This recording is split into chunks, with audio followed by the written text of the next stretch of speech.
सौभाग्याने चांगल्या घरामध्ये जन्मलो, आपल्याला चांगले संस्कार मिळाले. आपल्याकडे जे येणारे लोक आहेत त्यांच्या मनामध्ये काही ना काही शंका असतात, प्रश्न असतात आणि त्यातले अनेक लोक तर याकरता आले असतात की त्यांना एवढंच सांगायचं असतं कसं मंत्राला सुलवलं, कसं चार चौघात त्याची काढली. मला त्याला समाधान मिळतं, आपलं काय जातं. बाहेर निघाल्यावर आपल्यालाच हार घालणार लोक, मंत्री म्हणून आपलेच सत्कार होणार. मला असं वाटतं की तो माझ्याकरता एक फार महत्वाचा मंत्र त्या काळामध्ये ठरला आणि तेव्हापासून मी माझ्या जीवनामध्ये पेशन्स शिकलो.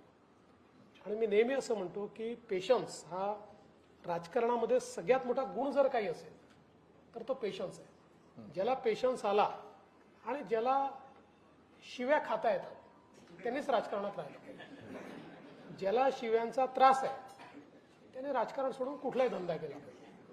तर मला असं वाटतं की ती एक सवय लागल्यामुळे मग अशा प्रकारचे काही हल्ले झाले किंवा कोणी काही उलटसुलट बोललं तर फार काही त्याचा त्रास होत नाही, त्याच्यातनं फार काही मॅनेज करावं लागत नाही.